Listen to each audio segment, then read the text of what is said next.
O Brasil emite sinais paradoxais de uma experiência que é marcada, portanto, por um choque de fundo, na verdade, um trauma e, ao mesmo tempo, um transbordamento que nós nunca sabemos como resolver, né? Essa relação entre trauma e generoso transbordamento de criação e de invenção de possibilidades de vida. Acho que na semana passada, o Otávio, quando perguntava a Lili sobre a ideia de Brasil e a ideia de que outros países têm uma ideia mais formada e ao Brasil falta essa ideia, ao que a Lili contestou, dizendo que existe uma ideia nas elites brasileiras que é a de resolver a questão racial de fundo, ou seja, a questão da escravização, e que, portanto, democracia racial, o branqueamento, o escamoteamento das desigualdades, das divisões e do racismo estrutural, no fundo, eram maneiras de formular a ideia do Brasil. Ou seja, essa ideia de Brasil formulada pelas elites sempre procurou esconder a realidade, de uma realidade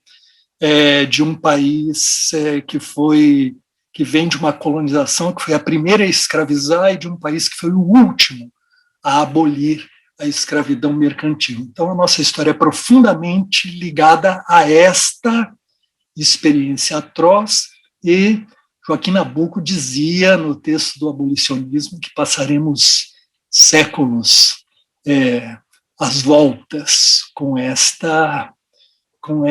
vamos dizer, com esse dado da nossa constituição profunda, né, que está no inconsciente, que envolve um autoritarismo de base que tem a ver com as formas mandonistas, patrimonialistas, com o mandonismo jaguncista e com as formas de exclusão que estão latentes e que têm vindo à tona, né, de novas formas no Brasil. Né? Talvez em outros países, como os Estados Unidos, que é baseado numa constituição fundadora. Ou seja, tem um texto fundador no qual não se mexe, e existe uma espécie de primado da lei. Né? Nós sabemos o quanto isso está também em crise, se não em frangalhos, nos Estados Unidos. Né? Mas, de todo modo, lá é uma forma de ideia de país que supõe que o país parte de um documento ou de um protocolo, que seria um modo de jogo como todos se relacionam. Nesse sentido, eu concordaria que o Brasil não se formou com essa espécie de ideia fundadora, ideia prévia, né? Se formou, aliás, com base numa lei que vedava o tráfico escravo, que era ao mesmo tempo praticado. Então, é um país que já ele se constitui indo contra a própria lei que o constitui. E acho que esse já é um dado sobre o fato de que essa entidade Brasil nunca deixa de emitir sinais paradoxais sobre a sua própria existência insondável. Agora, eu quero acrescentar uma coisa, e que é a mais importante da minha contribuição, e que acho que não foi dita na semana passada com a ênfase que eu vou dar, que é o seguinte: há muitos modos de se constituir ideia de nação, de país. Existem muitos modos, não só de ideia, mas de se compartilhar essa experiência e de tê-la como uma espécie de comunidade de destino. E no Brasil, o que acontece é que esta população dividida, em parte escravizada, ou descendente de escravos, mas de mestiços, esta população constituiu uma experiência de país através de uma cultura, de uma arte que são notáveis. E, portanto, a experiência de país ela não se reduz, a da ideologia do branqueamento ou da democracia racial. Porque existe uma experiência que tem vamos dizer, aspectos fortes de democracia em ato, no modo como se produz uma experiência coletiva, que vem em grande parte dessas escolas informais, como são a música popular e o futebol. Os meios auditivos, quer dizer, o canto, a sonoridade, a música, foi um elemento fundamental que se irradiou pelo país como experiência compartilhada. Isto, embora proibido, porque ligado aos negros escravizados e, às vezes, portanto, assunto de repressão policial, etc., isso tem, ao mesmo tempo, um poderoso impacto de difusão. Né? Quando Darius Milhaud esteve no Brasil, na década de 10, como, vamos dizer, assessor de Claudel, que veio trabalhar na Embaixada Francesa no Brasil, ele observava que os sucessos de música popular que surgiam pela forma do recentíssimo gramofone, não é? Os sambas e os machiches que tocavam, eles se espalhavam, se irradiavam pelas cidades pela cidade do Rio de Janeiro, em todos os estratos sociais, de maneira, vamos dizer, vertiginosa, como um rastilho de pólvora que estava em toda parte da vida social, nos salões, nos bailes populares, nos arrastapés, nas ruas. Não é? Então, quer dizer, ele nota a presença, né? Quer dizer, tem uma experiência coletiva que se faz, vamos dizer, ouvir de maneira muito pregnante, não é? Lubrificada pelo paternalismo, certamente, não é? Mas, ao mesmo tempo, se tornando esse móvel, vamos dizer, irradiador. Roberto da Mata também diz sobre o futebol brasileiro, que ele foi uma apropriação do futebol inglês, que também se espalhou como um rastilho de pólvora e que se tornou e que criou novas formas de jogar, né, no Brasil, que eles não foram, essa escola informal, ela não foi, vamos dizer, subsidiada, nem produzida, nem propriamente apoiada por nenhuma academia, nenhuma escola, nenhuma igreja, nenhum partido político. Isto ganhou. Havia os clubes de elite, onde estava o futebol de câmera, não é? Digamos assim, que era o futebol hegemônico dominante, mas existia um futebol popular que, em soma, ganhou essa força durante os anos 30, não é? E que depois passa pelas experiências da tragédia de 1950, não por acaso um trauma nacional, porque ela envolvia a ideia de nação. A ideia de nação estava investida numa prática, digamos, artístico-esportiva, que era o futebol, tinha um destino, uma comunidade de destino que estava em jogo ali. Não é? E aquilo veio, por sua vez, a desembocar nas aparições de Pelé, Garrincha, das seleções de 58 e 62. Eu estou falando aqui sobre a emoção de ter assistido ontem o documentário Pelé, que tem na Netflix. Né?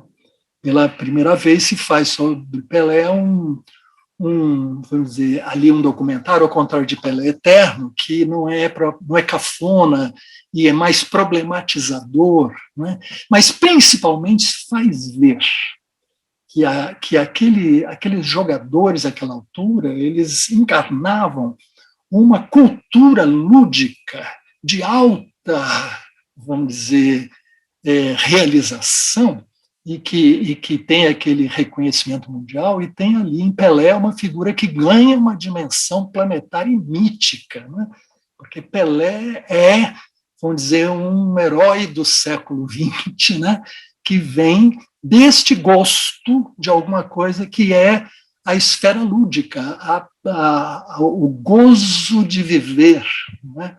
A promessa de felicidade que vem num futebol que o Pasolini chamou, logo depois da Copa de 71, de um futebol de poesia, né, que era jogado na América do Sul, diferente do que àquela altura era o futebol de prosa europeu, segundo ele, mais coletivista, mais estratégico, mais voltado para vamos dizer, uma ocupação linear do campo, e o futebol de poesia, que ele via como sendo um futebol que criava espaços inesperados pela exploração de linhas curvas, ou daquilo que no livro que eu escrevi sobre futebol, não por acaso, futebol, veneno remédio, futebol e o Brasil, ali instaurou-se na linguagem do futebol um império da elipse, não é? Reconhecido e amado mundialmente, porque reconhecido, ao mesmo tempo, na Europa, mas reconhecido nas periferias do mundo,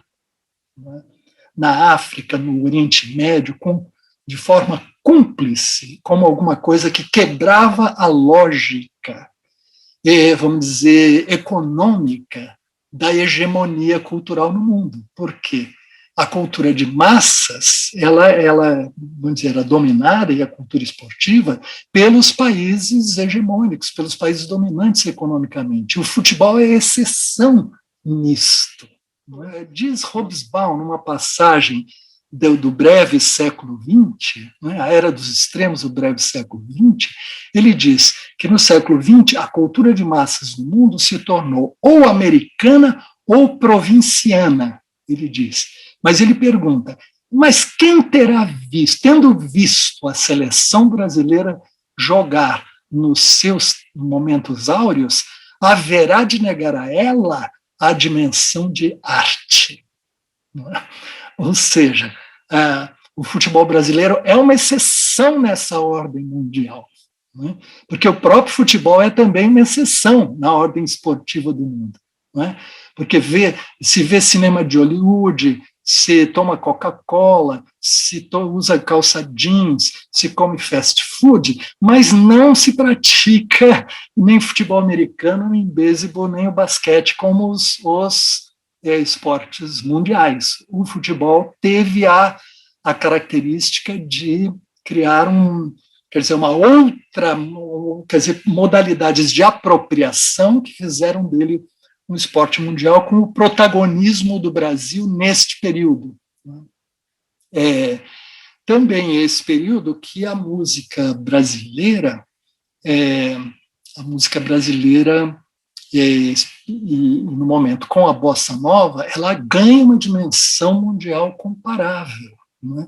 Trata-se de uma música de, vamos dizer, fundamentos populares, ligados às raízes mais profundas do samba, que João Gilberto quintessencia, né? Mas que ao mesmo tempo é cosmopolita e não paga o tributo das marcas exóticas, compulsórias dos países periféricos, né, de monocultura agroexportadora. Nós podemos dizer que essa passagem se dá na passagem entre Carmen Miranda e a Bossa Nova, porque Carmen Miranda foi, dizer, uma primeira figura, né, desse imaginário brasileiro no contexto da política da boa vizinhança, né, em tempo de guerra, e, portanto, essa cooptação cultural em escala pan-americana, né, pelos Estados Unidos, que criaram essas imagens do Zé Carioca, até a Aquarela do Brasil, de Ari Barroso, que tem a ver com tudo isso, mas a figura mais marcante disso é Carmen Miranda, e Carmen Miranda, ela é uma espécie de monumento alegórico ao exotismo tropical. Ela é uma espécie de hipertrofia desta figura, né? E ganhou uma especial presença, né? Se tornou uma diva camp influente pelo cinema americano, né? Nos Estados Unidos e no mundo, mas ela era o Brasil, como disse o Caetano Veloso texto que ele escreveu a pedir, sob encomenda do New York Times, ele disse que Carmen Miranda era nossa radiografia e nossa caricatura, né?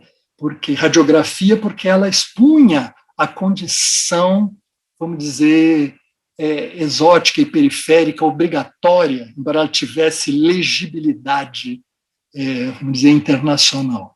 E, ao mesmo tempo, esta condição da caricatura que era preciso revirar, né? e que o tropicalismo, segundo Caetano, faz justamente ao transformar essa nossa vergonha de sermos vamos dizer, periféricos, essa vergonha inclusa na notabilidade de Carmen Miranda, numa espécie de transformação desse tabu em totem, né? É uma perspectiva oswaldiana e tropicalista, que é fazer de Carmen Miranda o que há de vergonha nela, na verdade, tornar-se uma espécie de exposição afirmativa da nossa diferença, né? Então, essas questões se colocaram, e ele diz que é justamente depois da Bossa Nova, de confirmada uma vamos dizer, referência da música brasileira em alto nível, com Tom Jobim e João Gilberto, é que a gente pode ouvir finalmente Carmen Miranda como a extraordinária cantora que ela é, e também pela competência quase de desenho animado com que ela movimentava, cantava e movimentava umas mãos e os olhos, e nesse sentido conquistasse os americanos, né? Por competência também. Então, quer dizer, a Bossa Nova tem um poder que fez durante esse tempo, depois do sucesso da Garota de Ipanema, com Astrid Gilberto, com João Gilberto, no disco do Stan Getz, só os Beatles eram mais ouvidos no mundo do que as músicas de Tom Jobim com Vinícius de Moraes, né?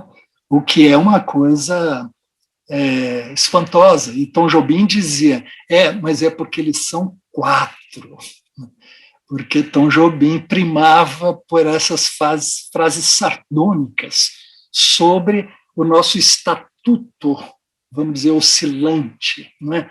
Na ordem do mundo, né? Então ele tem a outra frase, o Brasil não é para principiantes, e aquela outra, quando perguntado sobre morar nos Estados Unidos, por que ele não fazia isso, que ele tinha todas as condições de ser um rei lá, ele dizia, morar nos Estados Unidos é bom, mas é uma merda.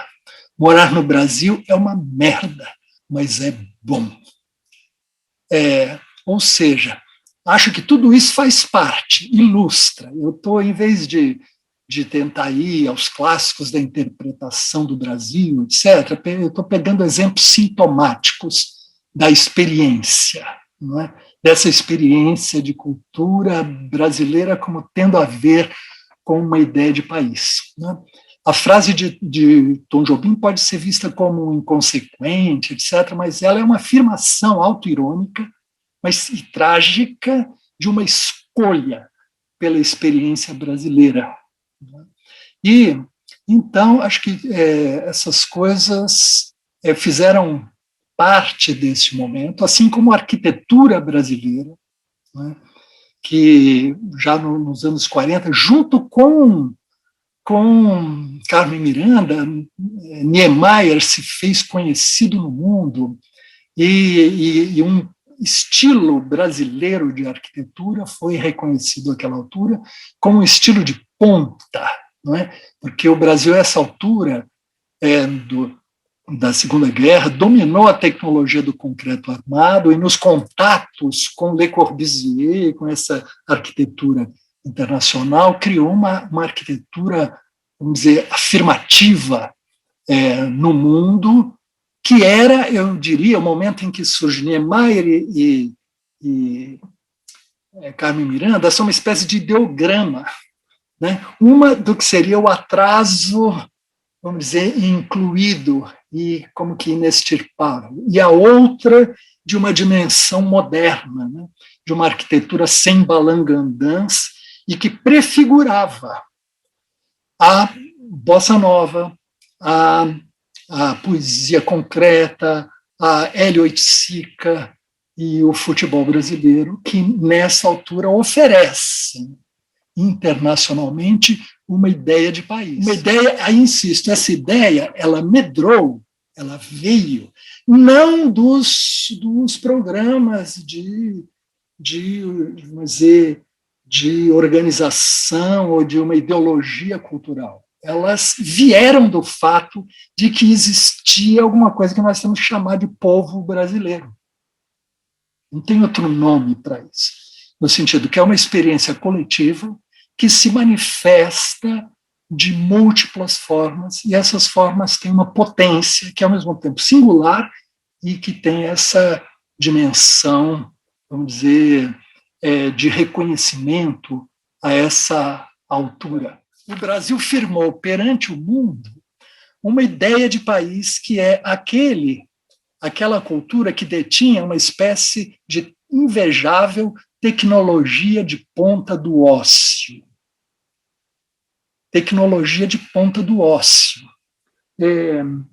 que com suas realizações singularmente cosmopolitas, ao mesmo tempo sua extraordinária competência e naturalidade, em que se junta o apetite de viver, a alegria, o gosto festivo, inerentes a essa canção de alto nível, uma arquitetura altamente gabaritada e elegante, um futebol encantador e vencedor, né? E sua capacidade versátil de trabalhar em várias lógicas simultâneas.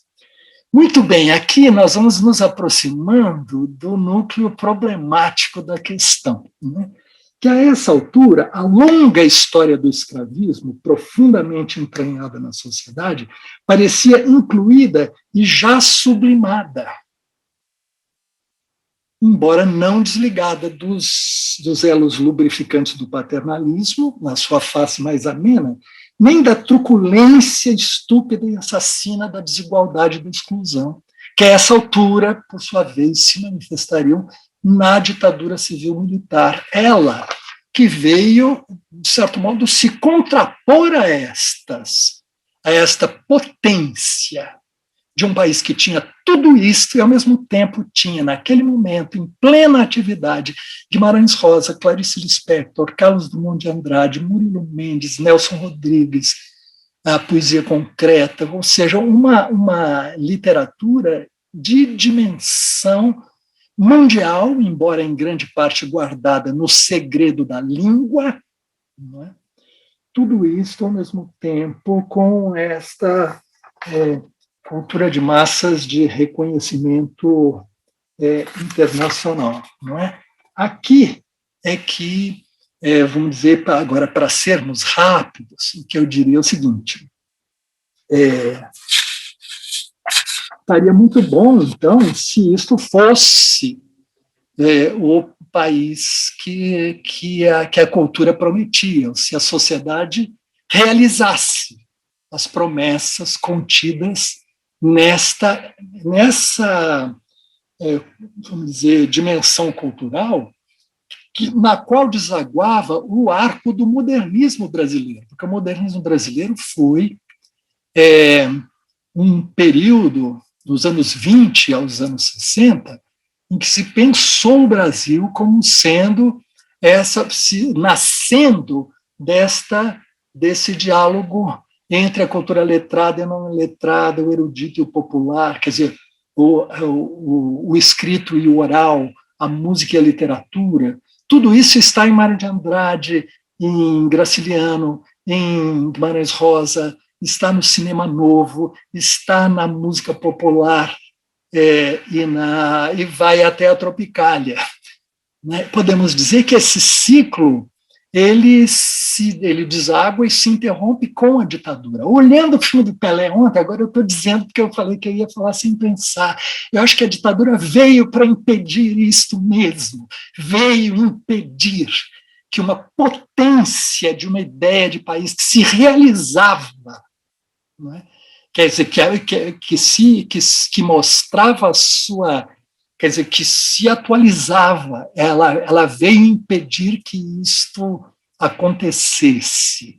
Ela ela veio, aquelas coisas estavam. A reforma agrária era um projeto de ataque à desigualdade que vinha, em suma, da possibilidade de uma criação de um mercado interno que viesse de uma distribuição de riquezas.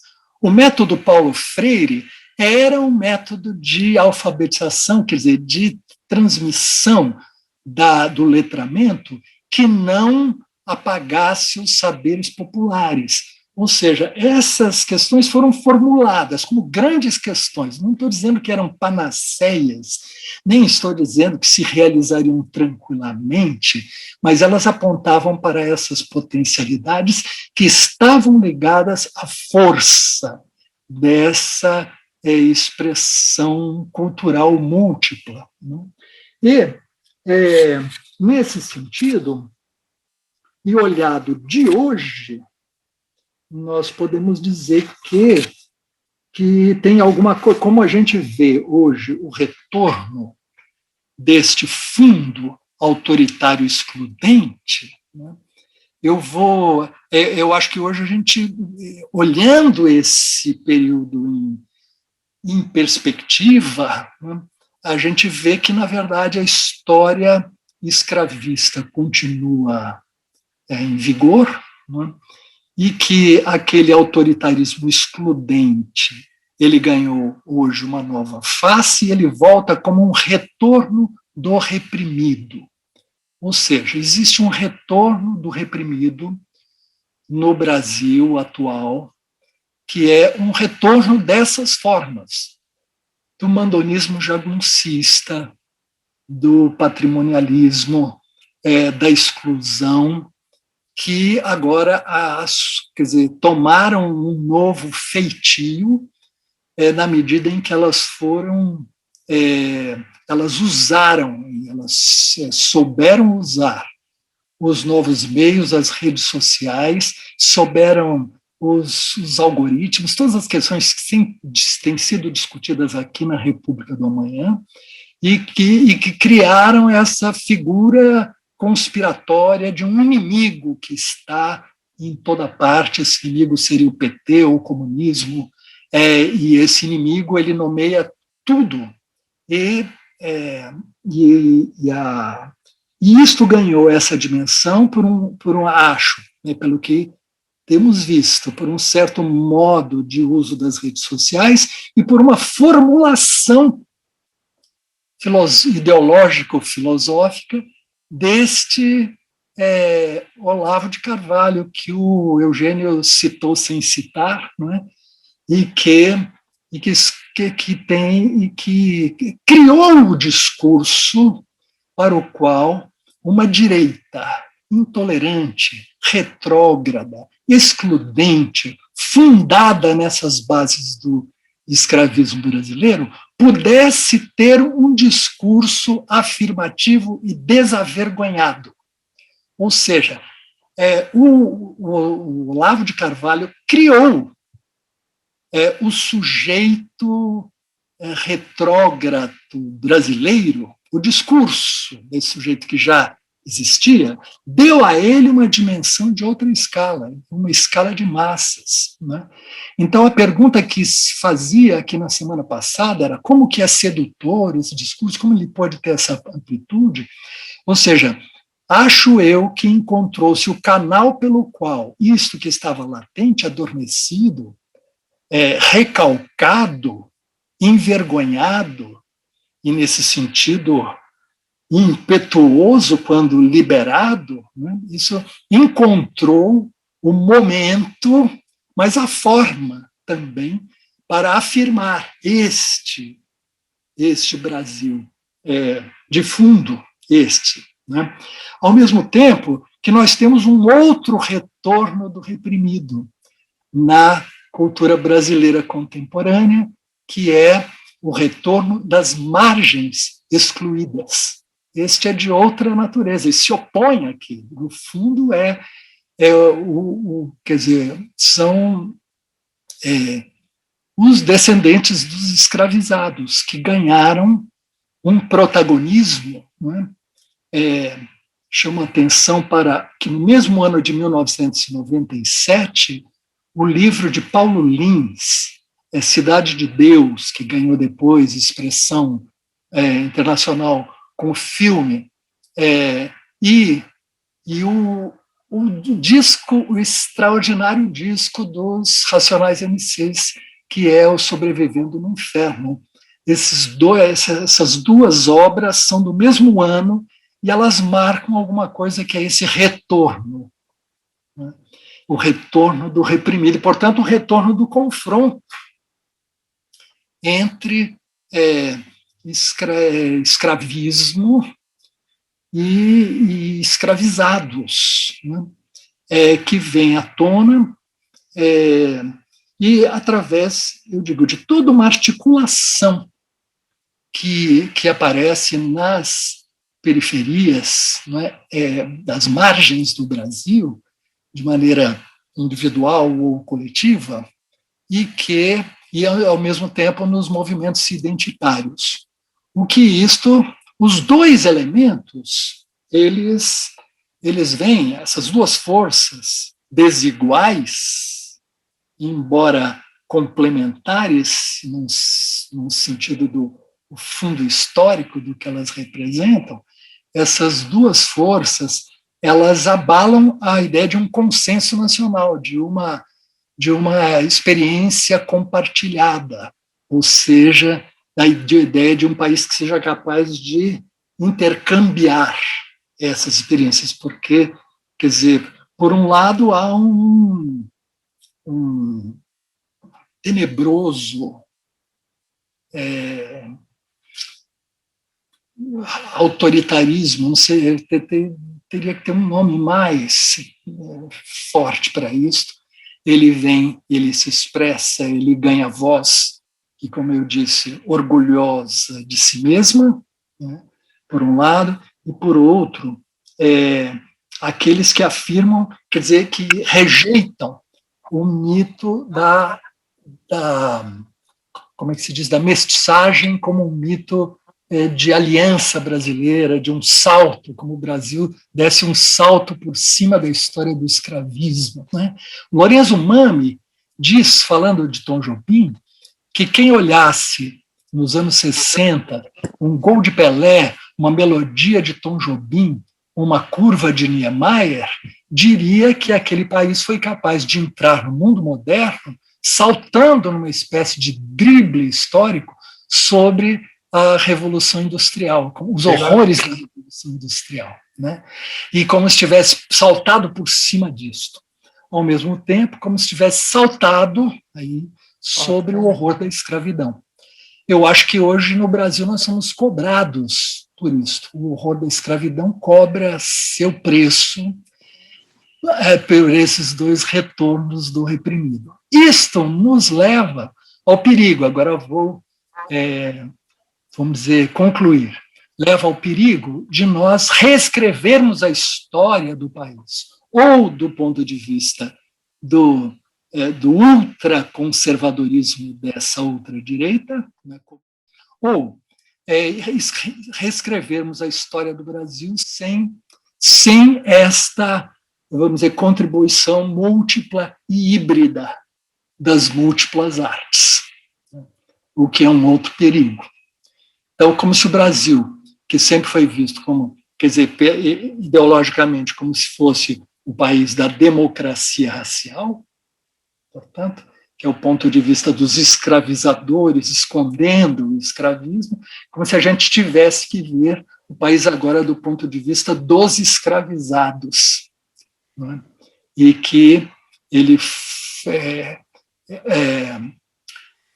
acontece que justamente aí no meio perde-se uma complexidade, que essa complexidade eu acho que tem que vir no processo pelo qual nós, em suma, retomamos a ideia de país e enfrentamos aquelas forças que estão instaladas no poder. Para essas, eu diria, eu considero que uma palavra fundamental é aquela que o Zé Celso escolhe dizer: quando ele fala não resistência, né? Claro que resistência é uma palavra digna, importante, em tantas situações ela é completamente necessária, mas ele chama de reexistência. A reexistência é uma palavra importante porque ela vem da cultura, é a cultura que é reexistência. A cultura que é uma resistência reexistente, né? Recriadora, que, vamos dizer, cria novas formas de expressão para novas situações. E eu acho que as articulações que têm que se dar no Brasil, e é tão difícil que elas se deem, elas têm que contar com uma visão afirmativa dessa experiência cultural.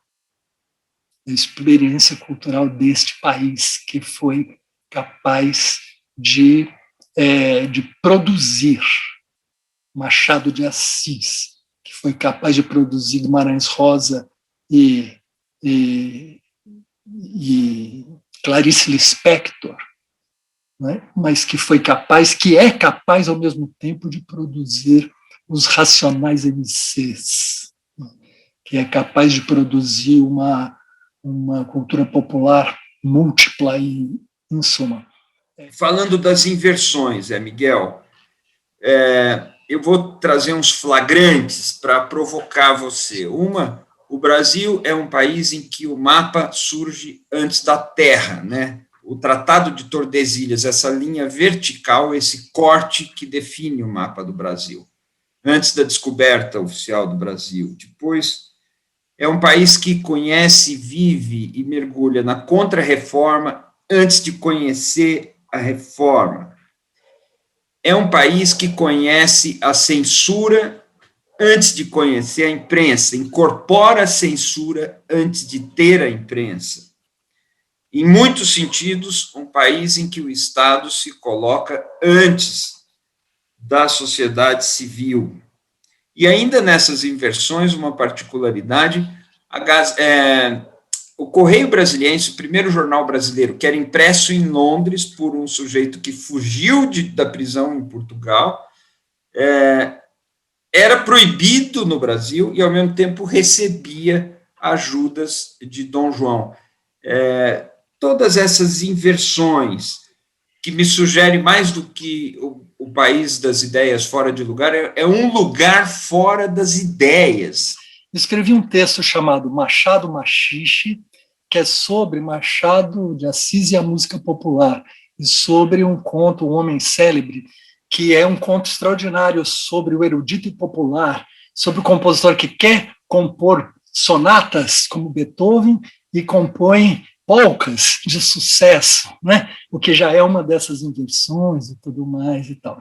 E ali eu falava naquele texto que a questão da música brasileira que se colocava ali, tal como ela era captada pelo Machado, é uma questão de um lugar fora das ideias, né? Diferentemente de ideias fora de lugar. Não que ideias fora, claro, ideias fora de lugar estão ali em Machado, mas o lugar fora das ideias. O lugar fora das ideias é onde se engendrou esta cultura popular, vamos dizer, é onde ela medrou, é onde é num lugar fora das ideias que os ritmos africanos viram as claves de candomblé, que por sua vez viram o samba, né? Essas coisas estão mal descritas, mas elas se deram, quer dizer, é uma coisa silenciosa que trabalha esta linguagem, e é isso que eu considero uma linha de força, não é? Que engendra a potência da cultura brasileira, como estávamos falando. Ao mesmo tempo, tudo isso se dá num movimento de negação, né, que é também podemos dizer que a independência se faz mantendo a escravidão, mantendo a burocracia colonial e mantendo a dinastia de Bragança. Portanto, muda sem mudar, né? A república, quer dizer, a escravidão se abole sem abolir, na medida em que sem projeto para os ex-escravizados, né? E isso está captado por Machado de Assis, por exemplo, em Esaú Jacó, a proclamação da República, né? e os dois irmãos gêmeos, que são o monarquista e o republicano, que são os dois, de certo modo, são duas faces do mesmo. Então, não é à toa, né, que nós temos tantos sintomas, para ir ao ponto da sua pergunta, dessas reversões. Né? O país que é o único país no mundo que no futebol ganhou, é pentacampeão do mundo, é o mesmo que sofreu a maior derrota já vista numa semifinal da Copa do Mundo por 7-1. A gente poderia dizer, isto não é para principiantes. Isto é o veneno remédio, quer dizer, o Brasil é uma droga, né, que cura e mata, né, e que, assim também, os últimos presidentes homens no Brasil, Fernando Henrique, Lula e Bolsonaro, são 3 pontos fora da curva da figura de um político na cena mundial. Por quê? Fernando Henrique é um intelectual de alto coturno que se torna presidente da República. Antônio Cândido e Roberto Schwartz são unânimes em dizer que ele era o mais talentoso dos intelectuais uspianos formados ali, naquela altura dos anos 50. Né? Lula é o seu avesso complementar, né? Um operário metalúrgico não escolarizado que circula com desenvoltura pelos fóruns mundiais, né? E que, de algum modo, né, fez valer no Brasil uma certa possibilidade, mesmo simbólica, de uma mudança no Estatuto da Desigualdade, não é mesmo que simbólica, porque foi durante a sua ascensão e durante o seu governo que essas periferias de que nós estamos falando, elas ganharam espaço e ganharam coesão. E Bolsonaro é um energúmeno atroz, no sentido próprio da palavra, quer dizer, é alguém que não dá sinais de que nunca leu nenhum livro e que não se aprimorou em nenhuma atividade produtiva, não é? O que também é muito estranho ao que se espera, quer dizer, de um homem público, e muito diferente, portanto, dos outros dois. Mas ele usa isso a favor do seu negacionismo populista e, ao mesmo tempo, que é um energúmeno, não é bobo no trato e na manipulação dos seus interesses imediatos. Então, nós somos o país em que presidentes foram Fernando Henrique, Lula e Bolsonaro. Bolsonaro vindo não caiu de fora, né? Caiu por dentro, caiu de dentro dessas coisas que estamos falando. Quando eu propus esse tema da ideia do Brasil, a motivação não foi, em nenhum momento, especular sobre alguma glamourização de uma ideia de país. Não, longe disso. Muita gente sabe que a minha ideia era tentar descobrir algo que poderia ser subentendido, né? Uma percepção que permeasse diferentes setores da sociedade. A ideia não era buscar alguma coisa que traduzisse uma falsa convergência diante de um país tão desigual e tão problemático. O que me interessava, a rigor, era se existia alguma ideia, alguma coisa não escrita, não formal, mas que estivesse presente no inconsciente das pessoas que vivem no Brasil, né? E eu perguntava se não era uma idealização do Brasil, mas sim uma ideia sutil, uma compreensão implícita de onde nós estamos, né? E é curioso porque eu, pessoalmente, isso acontece comigo quando eu nasci no Rio, vivi uma boa parte da minha vida no Rio, e quando eu desço do avião, quando eu andava de avião, né, pouso no Santos Dumont e eu respiro aquele ar, vem intuitivamente alguma coisa dentro de mim que me diz: esse é o lugar de onde eu vim. E vem junto uma série de percepções, né, a respeito do lugar onde eu estou. Os franceses que estão no Brasil há tantos anos não querem sequer pensar na possibilidade de voltar para a França. Eles se apegaram de tal sorte ao Brasil, e eu pergunto, mas por quê? O que vocês gostam tanto do Brasil? E aí eu vejo que, no fundo, o que interessa a eles são as pessoas mesmo, são os relacionamentos, né? E essa coisa do potencial, às vezes é uma coisa meio vaga, um potencial que nunca se realiza, mas é isso que, no fundo, me inquietava muito, quer dizer, alguma coisa não escrita, alguma coisa não formalizada, alguma coisa implícita, meio acordada pela sociedade, independente das classes sociais, algo que transcende conflitos e tensões, e além da desigualdade, como se fosse um ethos compartilhável. Foi essa a minha provocação e essa reflexão, que não é uma pergunta, mas é uma reflexão que eu rolo para o Zé Miguel. Pois é, eu concordo com isso, concordo de coração, né? No sentido etimológico da palavra, concordar, né?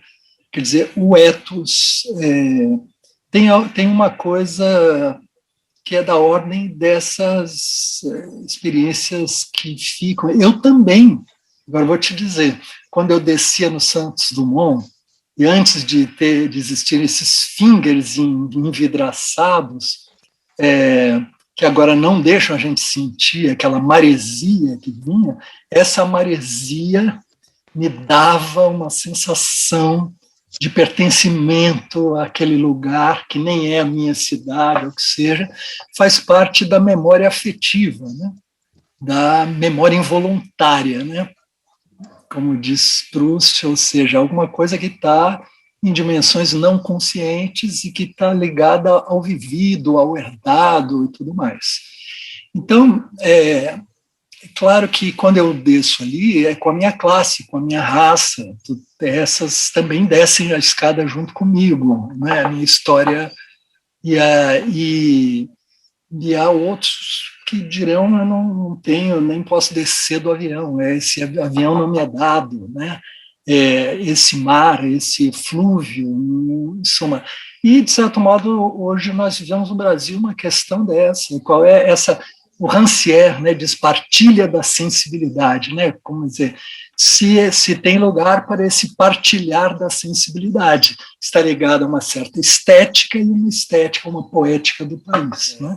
Não temos senão como atravessar, né, os impasses que estão dados, né, na forma das faccionalizações, mas eu sou favorável a que a gente não jogue fora a reflexão sobre essa experiência e que ela possa, de algum modo, ser elaborada nesse processo, né?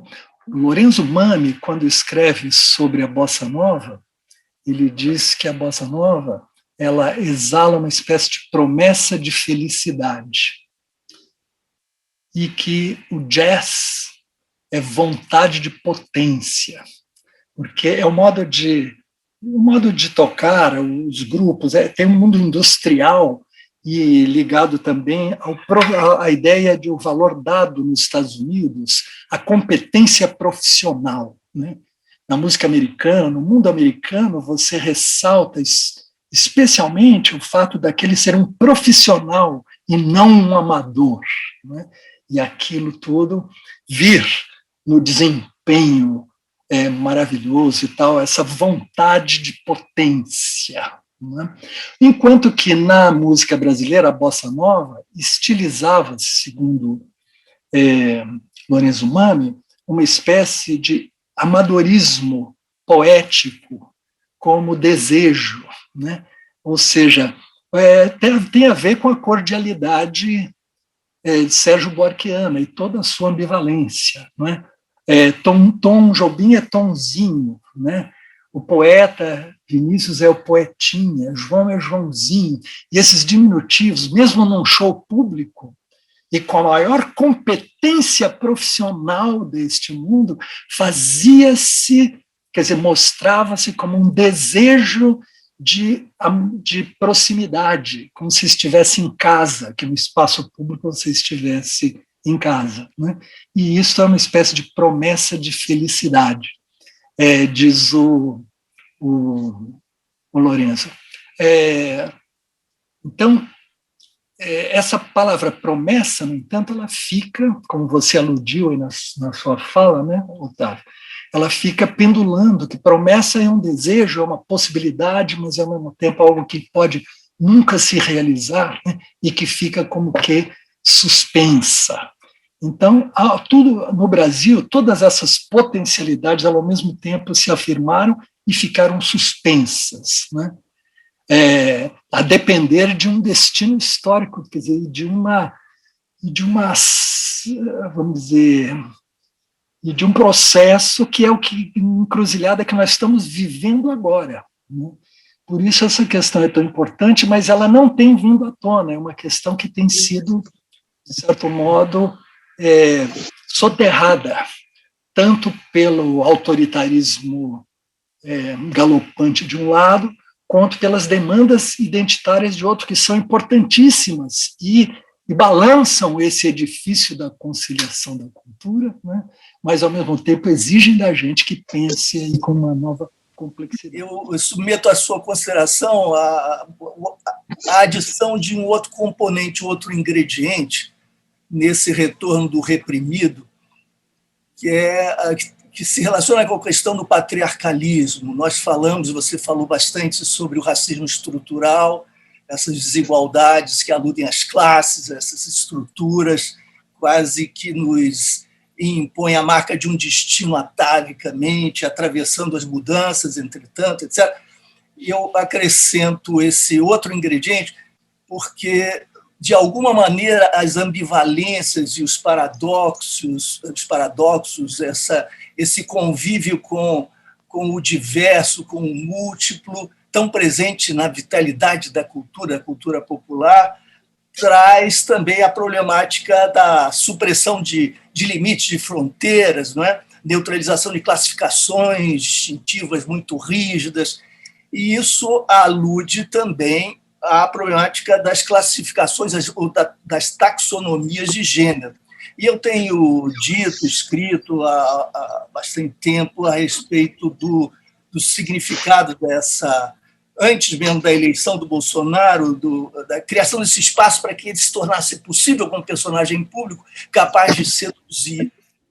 Refiro sempre a uma demanda por ordem, sabe, Zé Miguel? Não a ordem da segurança pública, não é essa ordem no nível superior, embora isso também esteja presente, mas uma ordem no plano ontológico, aquela ordem que corresponderia supostamente à essência mesma ou à natureza. Isso diz respeito à restauração do macho, desses arquétipos do homem e da mulher que estão como que abalados, não só pela fluência criativa das nossas experiências culturais mais ousadas, ambiciosas e mais radicais, mas até pelos trânsitos de personagens, de sujeitos que se permitiram a estética de si nesse nível de radicalidade, produzindo novas possibilidades de configuração do próprio sujeito para além das classificações, etc. Nesse sentido, caminhando junto da nossa experiência cultural, que você sublinhou, né? E o movimento feminista e os novos movimentos emergentes como que emparedaram o macho, e o macho é o homem e a mulher, brasileiros, brasileiras, né? Subvertendo esta ordem que supostamente estaria radicada na própria natureza e na essência do ser humano, traduzindo a vontade divina. Um personagem responde a essa demanda e endereça o seu discurso a essa demanda, Bolsonaro, encarnando, incorporando mais do que representando alguma resposta, encarnando a figura grotesca, sórdida, mais caricatural desse mesmo macho, nas suas performances, não só nas suas palavras, nas suas atitudes, e isso viabiliza a saída do armário desses espectros que nos assombram. Então, o que você acha da possibilidade de considerar também a problemática do falocentrismo, do patriarcalismo, nesse novo momento dos retornos de reprimido? O que você diz, como de costume, com tão perfeitamente exposto que eu não precisaria acrescentar absolutamente nada ao que você disse, senão o meu sentimento, quer dizer, esse é um componente de fundo, né, talvez mais, ao mesmo tempo explícito, exposto, e mais obscuro, porque remete diretamente à questão, à sexualidade do outro e à própria sexualidade. Talvez não haja, né, mais fundo, claro, do que patrimonialismo, mandonismo e truculências, e tem uma coisa, né, no cerne de tudo isso que tem essa relação, quer dizer, que tem nela esse falocentrismo, né, desde que, acho que ontem mesmo declarou que ele é imbrochável, né, oferecendo exatamente quer dizer, vamos dizer assim, um emblema deste lugar, desta posição que supõe essa clara divisória entre o que é ser homem e ser macho, né? E ser homem é uma coisa que se opõe, né, nessa visão de maneira absoluta a ser mulher e ao ser outro, né, ao devir outro, ao ser outras possibilidades da sexualidade. Isso é afirmado, é uma lógica, de fato, que comanda tudo isso, num sentido quase militar, né? Essa lógica do lugar de que homem é homem, não é? E o que não é homem no homem deve ser corrigido à tapa, não é? Se for num filho ou quem estiver próximo, ou se for em termos políticos, que seja com a truculência devida e o assassinato em última análise. Então, eu escrevi, quando eu escrevia no Globo, a propósito de uma dessas posições ainda do deputado Bolsonaro, eu escrevi uma pequena tipologia de uma outra lógica, né, que dizia que homem que é homem é meio viado. Homem que é homem é meio viado, é aquele que sabe, né, que nele existem uma multiplicidade de possibilidades, etc., e que ele não teme, não é, isto na sua escolha, no seu lugar. Homem que é homem é meio viado. Haveria, por outro lado, a figura do viado inteiro, que emergiu, não é, emergiu do mundo em que o homoerotismo pôde afirmar o seu lugar publicamente. É uma coisa relativamente recente, né? Que haveria também o meio viado inteiro, aquele que esconde, e haveria o viado inteiro e meio, que é aquele. Isso assim, é um gradiente que era uma espécie de esquema engraçado, justamente para rebater com humor esta lógica falocêntrica do homem-homem, que é o imbrochável, não é?